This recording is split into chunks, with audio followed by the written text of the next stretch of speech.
Hello, good morning, Sitaram, and welcome again to the second segment in this program this morning, Addiction and Recovery.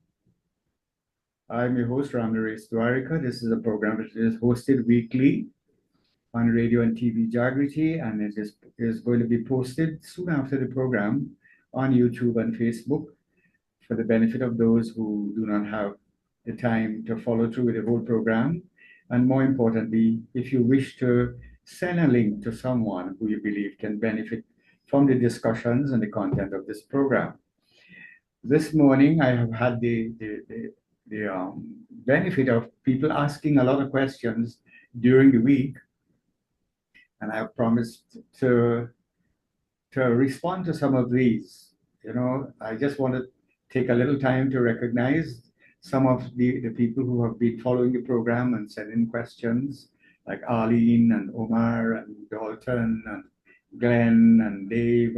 There's a whole lot of people who follow this program and they send questions, and I thought I should respond to them on air so that not only the people who ask the question could benefit, but all of those who are listening to the program can benefit from these questions because they relate to substance abuse, addiction, and recovery. So I have some questions from Glenn uh, that came in, and he said, "Why should someone join AA?" Very important question, a very useful question. In fact, Glenn, if you're listening, this morning I had a young man in my office before I started this program. I had already started seeing patients.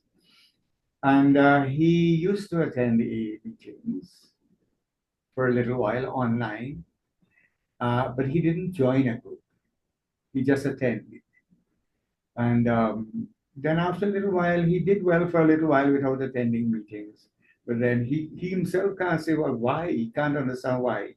Everything was going good. He described to me he was saving money, he was be able to enjoying his work. His family had started to regain, he regained their respect and trust and all of that. And he can't understand why all of a sudden he went back to using. And I thought I'd highlight that because that is the reason why you need to join a group, especially because a lot of people they attend meetings. They what we call freelance. They go to any meeting that is available. They go online now. You don't have to really become a member of a group as such. In the old days, people will go to an AA meeting in the community. They'll actually meet people there, shake their hands, have conversations with them until the meeting starts. They'll probably have a cup of coffee. And that still happens now in the physical meeting. And there would be that sense of camaraderie. They'd sit and have a sandwich with them. And then after the meeting, some of them would go and sit somewhere else. I remember in the old days, a lot of people would describe how, after the meeting, they'll have another meeting. So there's that fellowshipping that happens when you go to the fellowship. But there are also, I must say, I am aware that there are meetings online now here in Trinidad where I could follow. I am on one of the chats with them, and I could see that there's a lot of extracurricular activities organized by the group. There's one particular group that I follow, and they have little cook up, and they go to beach lines, and they have little fete matches, and a lot of very very interesting activities that really makes one realize that, look, being in sobriety, being in recovery is not a glum experience. It's not boring. That and eventually you come to learn that, look, hey, I could really enjoy myself without having to take a drink. And I've seen that. I've been part of that. Being in groups where people are not drinking, and they could still go to the river and have a river lime and all of those things. So it is very, very important not only to attend AA meetings, but to join and become a member. That there are other reasons as well. One is when you become a member of a group, you eventually commit to taking responsibility. You know, And members of groups, I'm aware they eventually be asked to be first. A lot of times they ask you to be the coffee man, which is you make coffee and sandwiches for the other people in the meeting and so on. So you get a responsibility, and members go before the meeting. All members of group, they do this, they go before the meeting to set up the meeting place.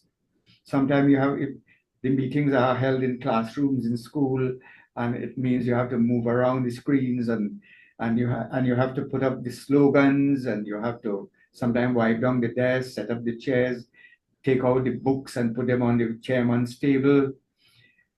In a group, you have the responsibility of the chairman, you have the secretary who will be taking, you know, notes of members who attended the meeting and so on. Various groups have different methodologies, but the point is you get a responsibility.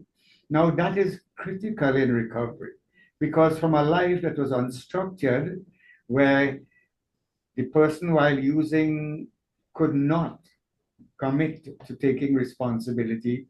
You know, they had the responsibility of taking the family to the grocery and didn't show up, or showing up for a particular activity and or work and couldn't because they were hungover from the day before. And then a lot of people, they drink because they don't feel up to it, because of their low self-esteem. They feel they have to take a drink before they could give a speech or talk or enjoy a party. Here in the group, when you become a member of a group, you get a chance to realize that, look, you can take a responsibility and you can actually deliver on that. And you can gain the recognition of the other members and the encouragement from the older members of the group, so that you get a chance to now regain that ability to take a responsibility and to manage to see it through. That is at the beginnings of the development of self-esteem again, confidence as well. Then, when you're a member of a group, one of the things that keep a lot of people sober is intensive work with other alcoholics. You know, it is said that when everything fails to keep an alcoholic sober, intensive work with other alcoholics never fail. And it is one of the major reasons I do this program, because I'm a person in recovery as well. And I know from trying to reach out to my brothers and sisters out there in the community, it is and has helped me to remain sober for over 41, almost going in 42 years now.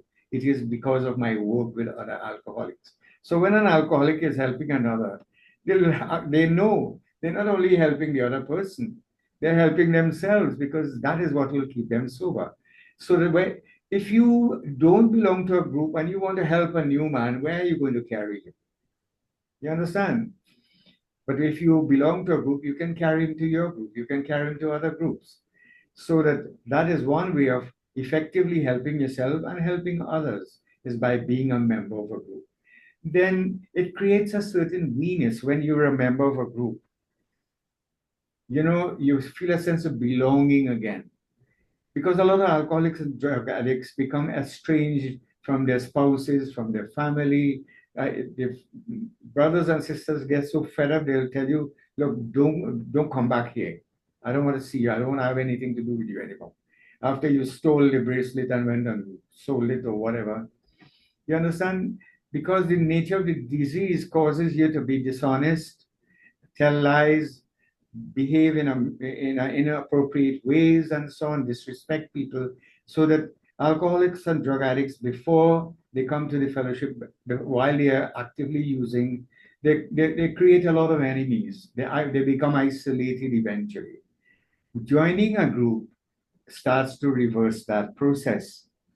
Now, there's another aspect to it, because when you become a member of a group, you can borrow literature from the group. You can, if for some reason, you know, you relapse, because alcoholism and drug addiction, these are relapsable illnesses. At any stage, a person can relapse. You know, it is said you only are arm's length away from taking that drink. so that once the members realize that, look, we didn't see John or Jane, they'd come out and look for you. Hey, what happened? We're not seeing you. And, there is something called a slip and there is a relapse. Sometimes people slip. A slip is when you just take a drink by accident or under pressure. But a relapse is when, after that situation, you still continue to drink, then you would have relapsed. So even though a person slipped, being a member of a group can prevent that person from having a full-blown relapse, and so that there are many, many reasons why it is important to join a group, to be part of, to become like a family, not isolated anymore. Then Glenn said there are other questions submitted by Glenn here. One is, what are the requirements? I know a lot of people who don't know about AA. And as I say this, AA is not a secret society. Although whatever is discussed in AA is confidential, and the membership remains anonymous in that if I were a member of AA, I couldn't come on radio and TV and say, look, I'm a member of AA. That's against the tradition of AA. And I can't say that someone else, or for that matter, that Glenn is a member of AA. I can't say that, even if he was. You understand? But I am free to break my anonymity at the personal level, not at the level of press, radio, and films. So, what are the requirements? A lot of people who have never been to AA, who do not know, they have all kind of weird impressions that when you go there, you'll have to talk your business.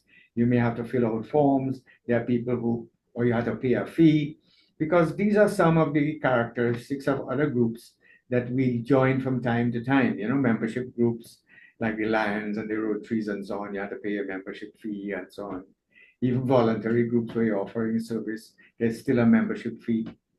I want to let you know that there's no membership fee for AA. And I think I have a pamphlet here that has what is the preamble of the fellowship, which is really a description of the AA fellowship in a nutshell. And what it says is that Alcoholics Anonymous is a fellowship of people who share their experience, strength, and hope. Let me go through this. What you are required to do when you go to AA is to share your experience, or since you have stopped drinking, your strength, what are the good things happening with you, and your vision for yourself. So people share their experience, strength, and hope. But if you're a new person, it is suggested that you don't say anything. You should listen for a while. New people are not encouraged to talk as soon as they go to meetings. So there's no pressure on you that you have to say anything. You don't even have to admit you're an alcoholic. And now on the online meetings, you don't even have to show your picture or put your name. You can put a mnemonic. You can put John Thomas or whatever you want. Some people just, you see, there's cell phone thing, but some groups ask you to identify yourself because there's a lot of hacking into the meetings. Sometimes groups, and people troll these meetings, and there's some, inappropriate pictures and so on from time to time. So this is why on these online meetings, groups may ask you just to identify yourself before you are admitted into the meeting. So they share their experience, strength, and hope with each other. And the reason is so that they may solve their common problem. Everybody's there for the same reason. They're all alcoholics, so nobody's better than anybody in there. And to solve their common problem and help others to recover from alcoholism. The reason for the AA and the group is to help themselves and help others. And the only requirement, that's the question that was submitted, the only requirement for membership is a desire to stop drinking. In the old days, it used to be an honest desire. The World Service Conference have actually taken out the word honest because they know a lot of people who go to AA, they go under duress. Sometimes they're referred by the court or the magistrate or their family and, go to do something about your drinking or their employers. And they're not there because they honestly want to stop. But once you have a desire, some people have a desire just to get over with the case because they were charged for, drunken driving. It doesn't matter. In fact, you don't have to have a desire. AA cannot stop anyone from coming. That's the rule. In fact, the rule is there's no rules really. I could discuss that on another time. And there are no dues or fees for AA membership. You don't have to pay no membership fees or pay any dues or fees. We are self-supporting through our own contributions. Now, at every AA meeting, you will see they'll pass a little, they call it a hat, but now it's a basket, just like you have in church. And people are free to make a contribution. They use that contribution in some cases to pay the rent for the building, to pay the electricity, or to donate to the school, and more so to buy literature that they give to the group for new people who come in there who would like to get pamphlets and so on. And when they're doing the PR work, they have literature that they can give out to people to help them. That's the same thing I'm reading from. It's a pamphlet called Who Me that can help you to determine whether you're an alcoholic or not. So the money, and then that is the same money they use to buy the coffee and make the sandwiches. And whatever is left, some groups celebrate their anniversaries, and they also make a contribution to the Central Intergroup. That is the organization that administers to all the groups in certain areas. And they also contribute to the General Service Office, which is the overall administrative body of AA in Trinidad and in America. They all have general service boards. So there are no dues or fees for AA membership. We are self-supporting through our own contributions. And AA is not allied with any sect. You belong to any religion, denomination, politics, organization, or institution, does not wish to engage in any controversy, neither endorses nor opposes any causes. Our primary purpose is to stay sober and help other alcoholics to achieve sobriety. And I think that is critical. AA so far has been in Trinidad since about 1956, and we have never really had any serious controversies in AA or conflicts about things. We are non-political, we are non-religious. In AA, I have seen Hindus, Muslims, politicians of every party who have a problem with alcoholic, even doctors, judges, come to the meeting and stay sober. Whoever come there, whatever they say there remains confidential. I just want to go quickly to some of the other questions. How can AA benefit someone with a drinking problem? Of course, stopping drinking is hard, but staying stopped is harder. And AA, it is said, can take the man out of take the alcoholic out of the pit and then take the pit out of him. First it can take you out of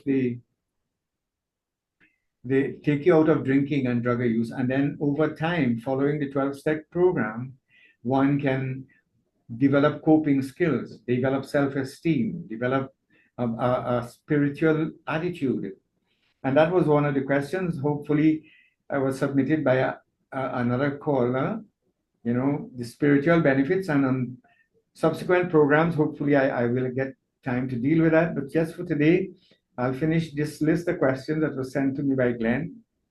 And where are AA meetings held? Very, very useful questions.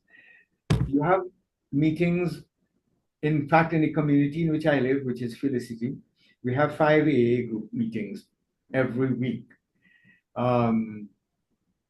Tomorrow night, there is one at 7 o'clock at the Felicity Hindu School. Then there's another one at the Felicity Presbyterian School on Saturday night. Most of these meetings start at 7 p.m. And then there's one again at the Felicity Hindu School on Sunday, but this one is at 6 o'clock. So the meetings run for an hour and a half, and it gives you enough time to go home and get ready and get sleep in order to go to work on Monday.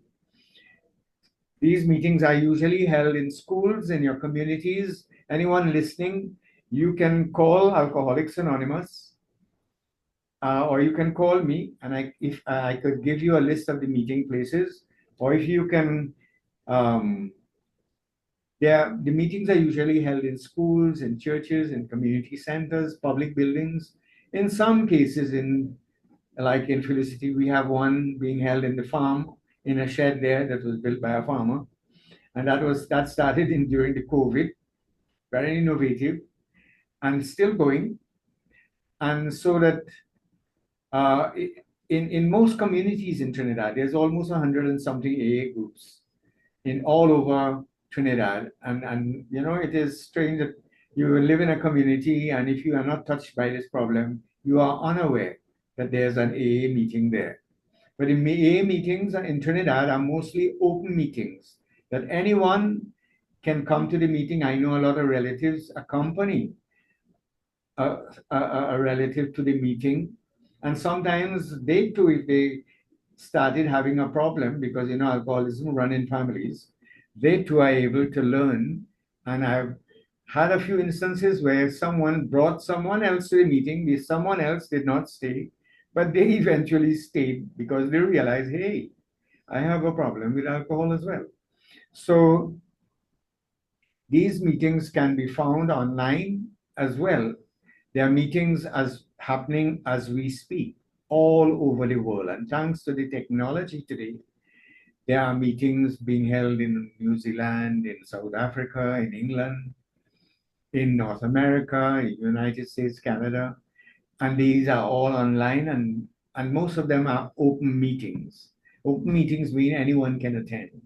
Of course, if a person do not have a problem or do not have an interest in learning about alcoholism, will not want to attend or want to stay in these meetings. But anyone who has a problem with alcohol or drugs, or I know students or research students attend these meetings to get valuable information. But just as I say that, whatever is discussed in the meetings are confidential, and they are not recorded. Membership lists are not recorded. Only the members of group are recorded in each individual group, so you know which of the members are attending or not attending. And so that I want to encourage all our listeners, if you have a problem or you know someone who has a problem with alcohol, you can get in touch with me at 671-3040, or you can text me at 768-5925. That's the number on your screen. And more so, I want to encourage all our listeners listening there. Any questions relating to alcohol and drug abuse, you can send it to me by that number, 768-5925 is a WhatsApp number. You can send it to me during the week, and I will try to respond to it on the program. And I do still have some questions that I was not able to deal with. I'll keep a note of it. And I want to thank all of those people who sent in questions, because it is so beneficial to all the listeners, because a lot of people, they have questions, but they do not want to come on air and ask it for fear that someone might recognize their voice. I've had that experience when I did the program with radio and so on.